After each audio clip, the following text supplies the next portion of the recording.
살아계신 하나님께서는 말씀을 통해서 우리 안에서 그리고 우리를 통하여 일하십니다. 신학자들이 많이 즐겨하는 표현입니다만 곱씹을수록 굉장히 멋있고 신비로운 얘기입니다. 살아계신 하나님께서는 말씀을 통해서 우리 가운데서 일하십니다.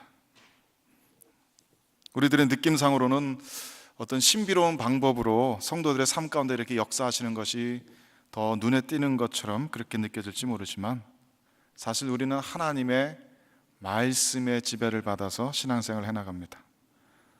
설교 시간에 선포되어지는 하나님의 말씀, 그리고 성경 공부 시간에 새롭게 깨닫게 되는 진리들, 그리고 개인적인 성경 묵상 시간에 읽고 묵상하고 받게 되는 하나님의 메시지들, 그런 것들이 모두 우리 안에서 역사하시는, 말씀으로 역사하시는 하나님의 자기 계시의 도구들입니다.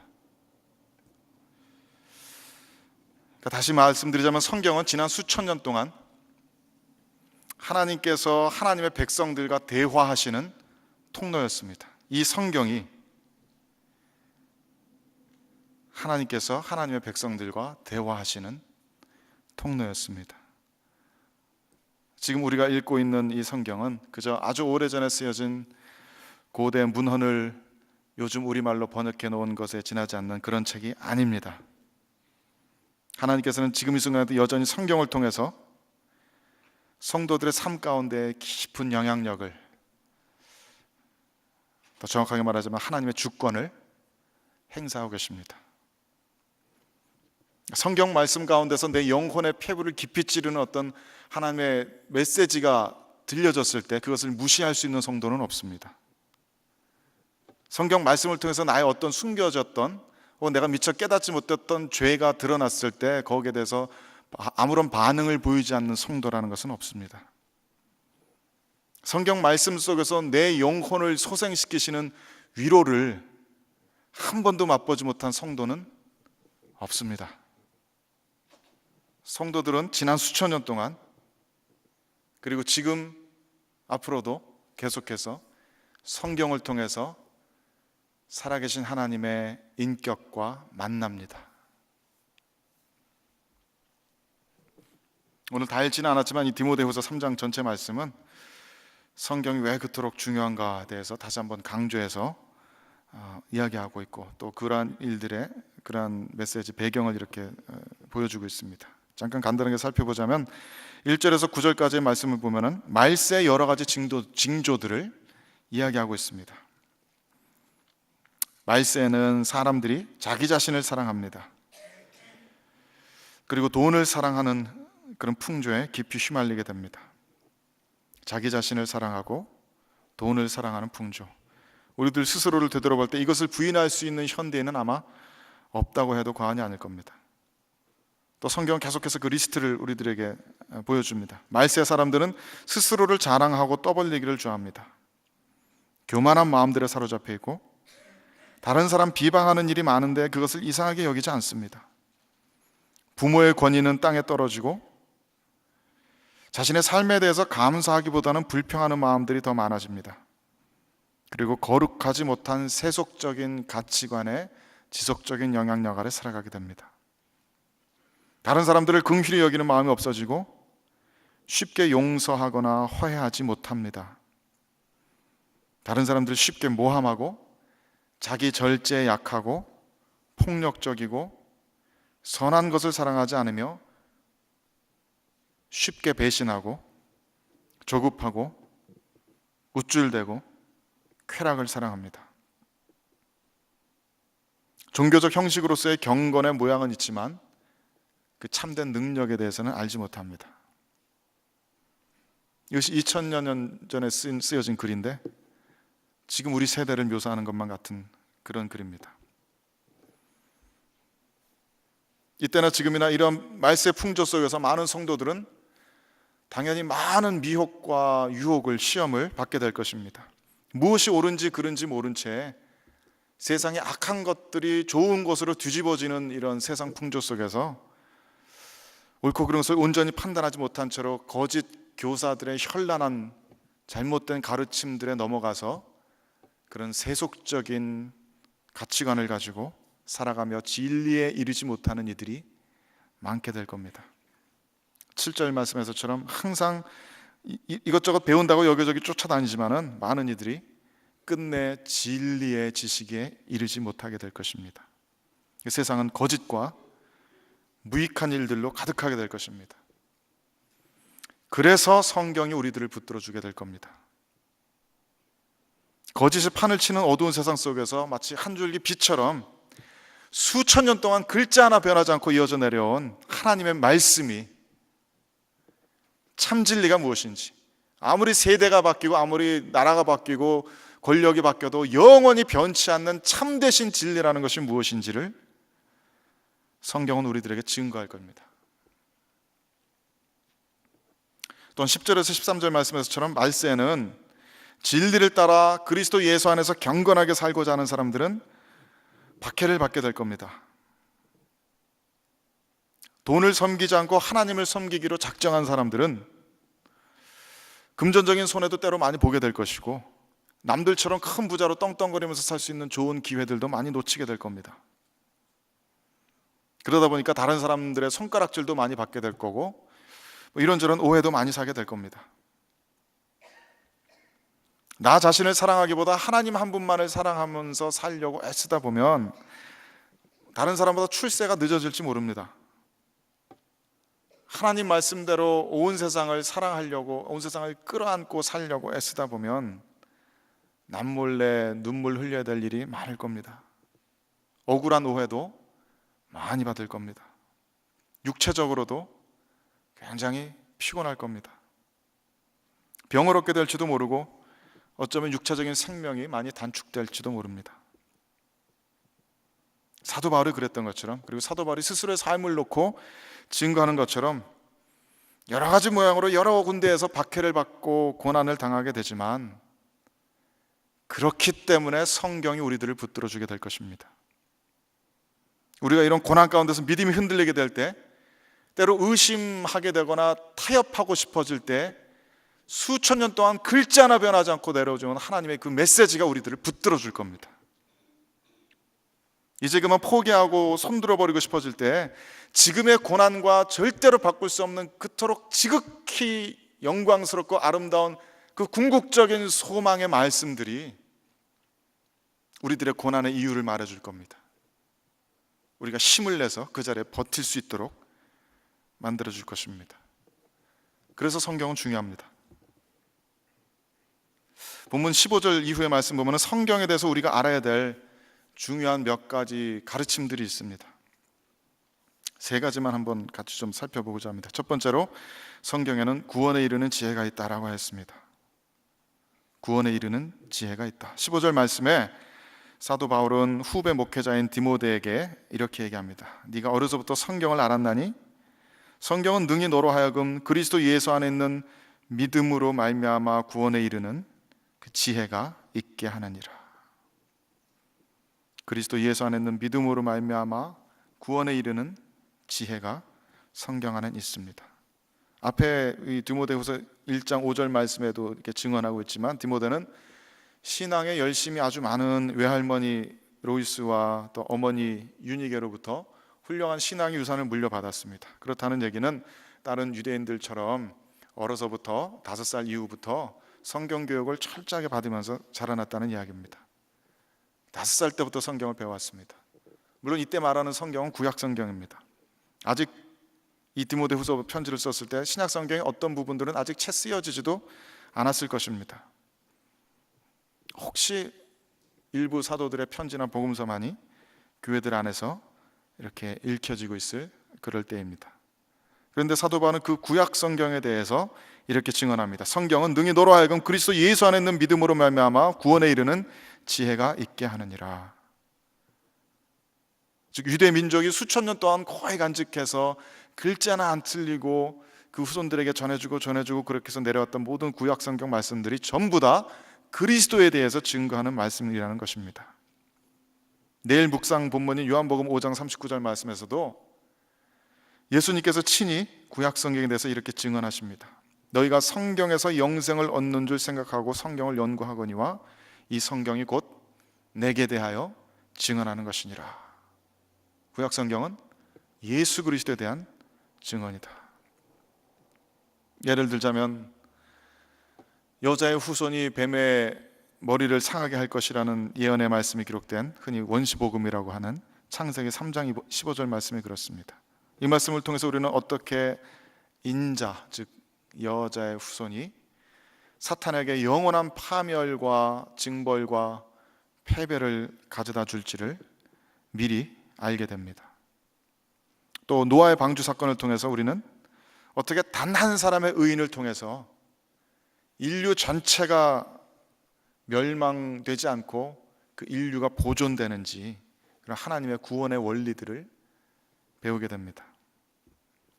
아브라함이 이삭을 바치는 그 사건 통해서 우리는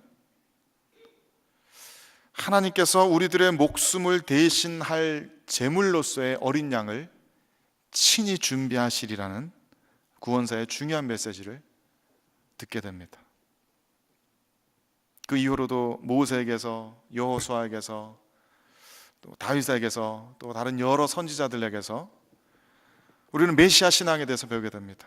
장차 하나님께서 정하시고 보내시는 그 메시아가 그 단 한 사람이 온 세상을 구원하게 되리라 하는 그런 복음의 복된 소식을 거듭해서 확인하고 또 확인하게 됩니다. 아무튼 구약 성경은 메시아 예수 그리스도에 대한 예언의 말씀으로 가득 차 있는 것입니다. 신약 성경은 물론 말할 것도 없죠. 구약 성경의 모든 예언들이 어떻게 예수 그리스도 안에서 성취되었는지를 증거하는 것이 신약 성경의 주된 내용입니다. 이미 오신 그리스도에 대한 증언들, 예수님께서 어떻게 인간 역사 가운데 하나님의 나라를 가지고 들어오셨는지, 장차 먼 미래에 인류 역사의 맨 끝 이후에나 맛보게 펼쳐지게 될 그 하나님의 나라를 인간의 역사 한가운데로 가지고 오셔서 그것을 사람들에게 맛보게 하시는 그런 일들이 어떻게 시작되었는지, 그리고 부활 승천하신 후에 그분의 몸 되신 교회가 어떻게 하나님 나라를 증거하고 하나님 나라를 온 세상 가운데 세워나가고 있는지, 어떻게 주님께서 다시 오셔서 하나님 나라를 최종적으로 완성시키실지, 그 메시아를 통한 온 피조 세계의 구원에 대한 약속과 증언들과 가르침들로 성경은 가득합니다. 이러한 종류의 가르침들은 세상의 다른 어떤 학문이나 철학이나 종교나 심지어 예술이나 이런 걸로도 발견해낼 수 없는 구원의 진리들입니다. 이런 구원의 비밀들은 동양, 서양, 어디 아프리카의 무슨 민족 어떤 누구에게도 이렇게 알려진 적이 없고, 그들 중에 누구도 자기 스스로의 힘으로 공부하고 연구하고 묵상해서 그것을 찾아낸 적이 없습니다. 가령 불교의 정토사상 같은 곳에서 좀 비슷한 개념들이 발견되기는 합니다. 세상을 구원할 미륵불에 대한 이야기라든지, 그 부처의 이름을 부르기만 하면 구원을 얻을 것이라든지 그런 비슷한 개념들이 발견되긴 합니다만은, 거기서도 십자가라든지 하나님의 창조주의 절대자의 자기 희생 같은 그런 개념은 찾아볼 수 없습니다. 사람을 지으신 창조주께서 친히 사람의 손에 죽게 되고, 그리고 나서도 죽지 않고 여전히 살아나셔서 사람들을 사랑하시고 사람들에게 화해의 손을 내미신다는 이런 얘기는 세상 어떤 민족, 어떤 신화 속에서도 발견할 수 없는 매우 신비로운 이야기입니다.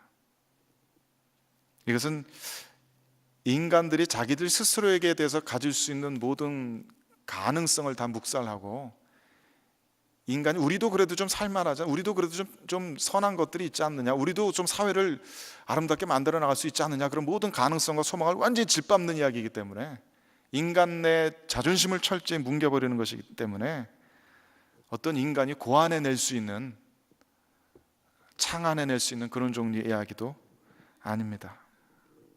이것은 오직 참 진리의 주인공 되시는 하나님 편에서 먼저 사람들에게 말씀해 주시지 않으면 사람들은 절대 깨달아 알 수 없는 그런 진리입니다.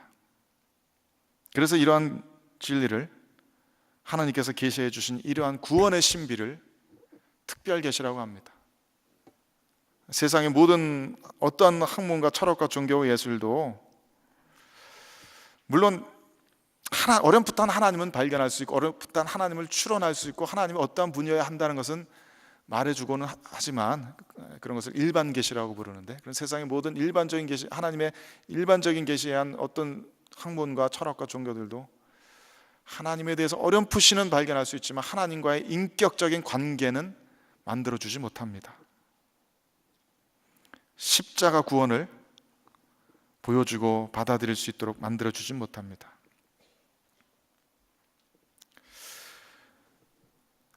그래서 하나님과 사람 사이의 실제적인 사랑의 관계를 만들어내고 하나님께서 친히 자신의 모든 인간들의 알아야 모습들을 보여주시는 사람들과 그래서 연합하고 하나 되어 살아가시는 그런 것을 가능하게 하시는 이 특별 계시의 말씀만이, 즉 기록된 하나님의 말씀인 이 성경만이 구원에 이르는 지혜를 사람들에게 공급하여 줍니다. 이것이 우리들이 성경에 대해서 알고 믿고 붙들어야 할 첫 번째 사실입니다. 성경에는 구원에 이르게 하는 지혜가 있습니다. 두 번째는 성경이 하나님의 감동으로 되었다는 사실입니다. 이것은 신학적으로도 굉장히 설명하기가 쉽지 않은 말씀입니다. 하나님의 감동이라는 것이 도대체 정확하게 어떤 것일지, 영어 NIV 성경에 보면 하나님의 숨결이라고 이렇게 번역되었는데 이게 무엇일지, 이게 정말 성경 기자들에게 있어서 어떤 식으로 어떻게 작용하였을지, 이런 것은 아마도 하나님의 신비의 영역에 속한 부분이 많을 겁니다. 하지만 우리 개혁교회에서 대부분의 신학자들이 공감하며 이해를 같이 하는 그런 부분들도 분명히 있습니다. 먼저 성경이 하나님의 영감으로 감동으로 하나님의 영감으로 되었다고 할 때 그 영감이라는 것은 축자 영감, 영어로는 verbal inspiration 인 줄을 우리는 믿습니다. 혹은 전체 영감, plenary inspiration이라고도 이야기합니다. 쉽게 말하자면 성경의 모든 단어들이 성경 기자들이 임의로 선택한 단어들이 아니라 그 모든 단어 하나하나까지 성령으로부터 공급된, 성령으로부터 인스파이어 받은 그런 말씀들로 이루어졌다는 것입니다. 성경 원문에 모든 단어, 문장들이 그 의미들이 하나님께서 공급해 주는 영감을 통해서 만들어진, 그렇기 때문에 오류가 없는 것이다. 축자 영감이라고 합니다. 우리는 그렇게 믿습니다. 선지자들도 그래서 하나님의 말씀을 전하면서 이것이 내가 이렇게 풀어서 얘기하는 것이 아니라 하나님께서 말씀하신 것이다라는 것을 분명히 언급합니다. 여호와께서 가라사대, 여호와께서 말씀하시기를, 그러면서 따옴표 붙여서 하나님께서 말씀하신 것을 그대로 전달합니다. 때로는 말씀을 전하는 선지자들조차 이게 무슨 말인지 나는 이해하지 못하겠다라고 하면서 전하는 때도 있습니다. 그들이 스스로 만들어낸 이야기가 아니라는 것입니다. 예수님이나 다른 사도들도 구약 성경에 대해서 풀어 가르치시면서 그 단어 하나의 의미, 문장 하나의 의미 가지고 전체 문맥을 풀어서 설명해 주실 때가 많이 있습니다. 단어 하나하나, 문장 하나하나가 하나님의 영감으로 된 것이다. 물론 이런 의견에 반대하는 사람들도 있습니다. 부분 영감설이라고 해서 성경의 일부분만 성령의 영감을 받은 것이다. 특별히 교리적인 부분은 주로 영감을 받아서 이렇게 쓰여졌지만 역사적인 부분들은, 역사를 기록한 그런 부분들은 비본질적인 부분이기 때문에 성경 기자들이 잘못 알고 쓴 부분들도 있을 수 있을 것이다. 그렇게 주장하는 사람들도 있습니다. 부분 영감설이라고 합니다. 또 어떤 사람들은 사상 영감설이라고 해서 이 문장이 아니라 이 성경 기자들이 가지고 있는 사상, 세계관, 그런 것들이 하나님에게 영감받은 것들이다. 그래서 그 사상을 풀어 쓴 단어나 문장 같은 언어는 성경 기자들이 임의로 선택해서 쓴 것이지 그 단어들이 전부 다 하나님의 영감에 의한 것은 아니다. 그렇게 주장하는 분들도 있습니다. 그런데 이러한 부분 영감설이나 사상 영감설은 우리로 하여금 결국 성경 전체를 의심할 수밖에 없게 만들어줍니다. 우리가 무슨 기준으로 성경의 어떤 부분은 하나님께서 왔다라고 취하고 어떤 부분은 버릴 수가 있겠어요? 그 정확한 기준을 나누기가 굉장히 쉽지 않아집니다. 어떤 부분이 사람의 조작인지, 어떤 부분이 하나님의 영감인지 정확하게 나눌 수가 없습니다. 결국은 성경 전체를 의심해야 합니다. 하지만 성경 원문이 담고 있는 그 풍성한 의미들은 늘 성도들의 삶을 지금까지 실제로 변화시켜 왔고 또 앞으로도 계속 그럴 것입니다.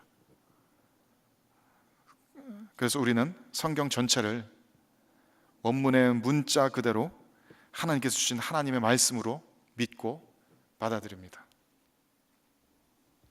또 이런 성경의 영감의 성격에 대해서도 많은 의견들이 나눠집니다. 어떤 식으로 이게 영감이 주어졌는가? 특별히 축자 영감이라고 하니까 글자 한자 한자까지 다 성령의 영감에 의한 것이라고 하니까 성경 기자들이 그냥 로버트처럼 하나님께서 불러주신 대로만 이렇게 받아 적은 것 같이 그렇게 오해하기가 쉽습니다. 그런 것을 기계적 영감설이라고 하는데, 사람의 체험이라든지 그 사람의 독특한 성격이라든지 이런 것은 하나님께서 무시하시고 하나님께서 무조건 일방적으로 불러주셨다. 기계적 영감설, 우리가 믿는 것과는 좀 차이가 있습니다. 또 어떤 사람들은 거꾸로 동력적 영감으로, 다이나미컬 영감이라고 해서 이거를 성경 기자들이 받은 영감은 좀 예술적인 영감과 좀 비슷한 그런 좀 모호한 것이다, 이렇게 이야기합니다. 그래서 인간의 영혼 가운데 흘러 들어와서 신적인 영향력이 이렇게 알게 모르게 행사된 것뿐이다, 그렇게 좀 축소시켜서 이야기하기도 합니다. 하지만 우리는 기계적 영감을 믿지도 않고 다이나믹한 그런 영감을 믿지도 않습니다. 개혁교회 대부분은 성령께서 성경 기자의 삶의 모든 부분들을 사용하셔서 그 독특한 문화라든지 개인의 독특한 체험이라든지 그런 문체들까지도 그대로 사용하셔서 한 글자 한 글자 영감을 받은 문장으로 적어 내려갈 수 있도록 이끄셨다고 대부분 그렇게 믿습니다. 성경은 분명히 특정한 문화와 특정한 시대 상황 속에서 특정한 인격과 삶의 체험을 지닌 각 사람들에 의해서 쓰여졌지만, 그래서 각 시대의 문화와 그런 어떤 시대의 그런 틀을 담고는 있지만 그 가운데 성령 하나님의 강력한 개입하심이 있어서 이 글자 한 글자 한 글자를 통해서 교회의 모든 성도들과 지금도 이 말씀을 통해서 소통하신다. 우리는 그렇게 믿습니다. 세 번째로, 성경은 분명한 목적을 가지고 쓰여졌고 성도들의 삶에 매우 실제적인 효력을 발휘한다고 오늘 본문은 가르쳐주고 있습니다. 16절 말씀 보면 성경의 효력을 네 가지로 이야기합니다. 교훈하는 것, 책망하는 것, 바르게 하고 의로 교육하는 것. 첫 번째와 네 번째 교훈하는 것, 의로 교육하는 것은 성경의 그 좀 긍정적인 효력이요, 책망과 바르게 함은 부정적인 면에서의 효력입니다. 교훈은, 첫 번째 교훈은 메시지 성경 보면은 Showing us truth라고 이렇게 번역하고 있습니다. 성경은 우리들에게 진리를 보여준다. 즉 말하자면 우리는 성경을 통해서 정확하고 건강한 교리들을 발견해낼 수 있다는 것입니다. 교리들은 성경의 정확한 해석을 통해서 정리돼야 한다. 우리들의 신앙과 삶의 어떤 가치 기준을 정해주는 그 일을 성경이 한다는 것입니다. 세상에서는 이것이 옳으냐 저것이 옳으냐가 시대에 따라 변하고 나라가 정권이 바뀌면 바뀌고 뭐 이러지만은 성경을 하나님의 말씀으로 믿는 사람들의 삶은 단순합니다. 우리는 성경이 옳다고 하는 것을 옳은 줄로 믿습니다. 우리는 성경이 죄라고 여기는 것을 죄인 줄로 믿습니다.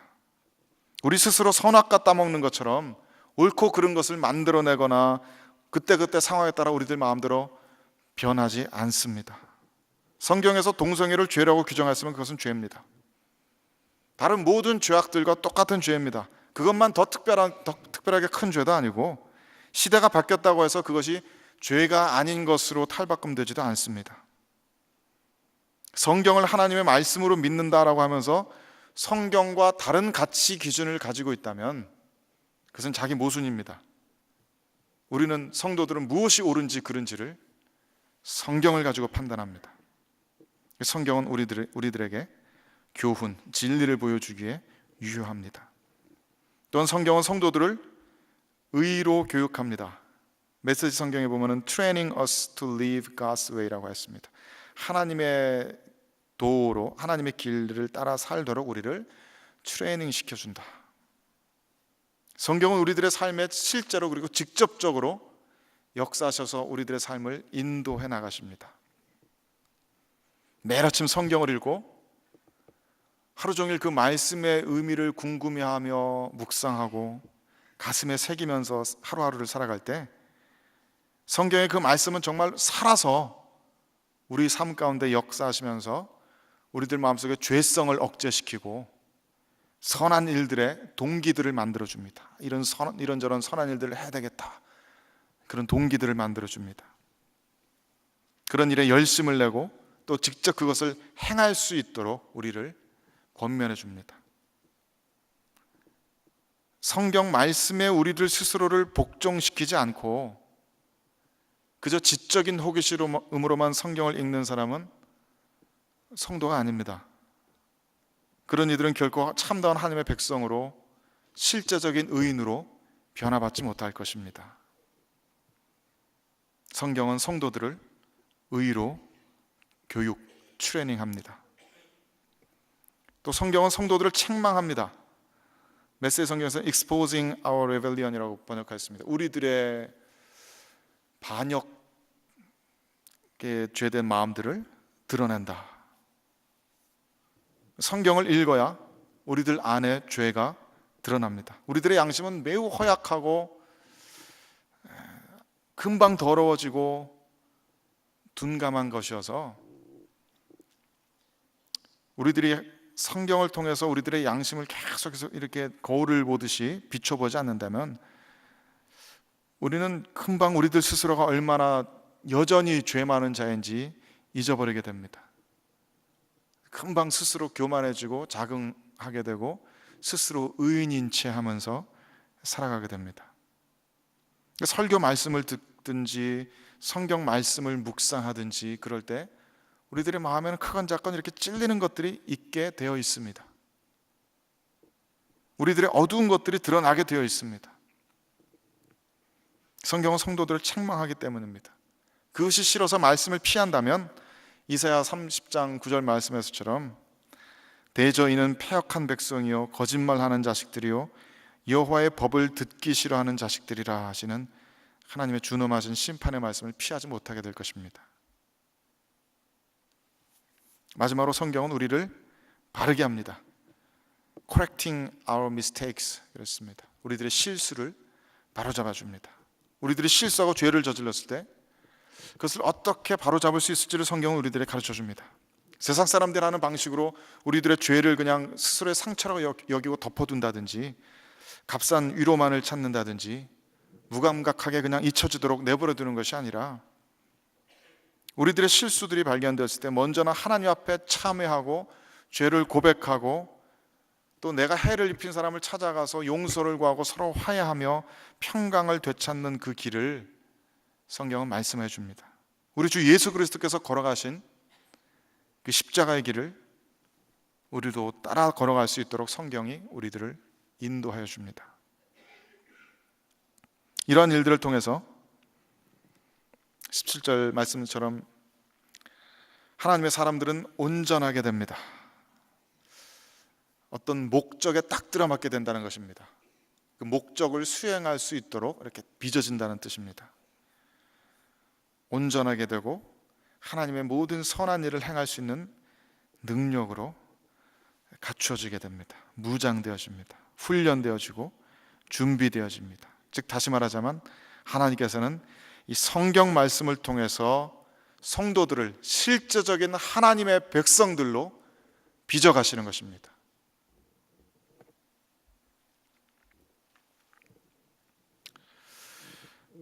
말씀을 정리를 하자면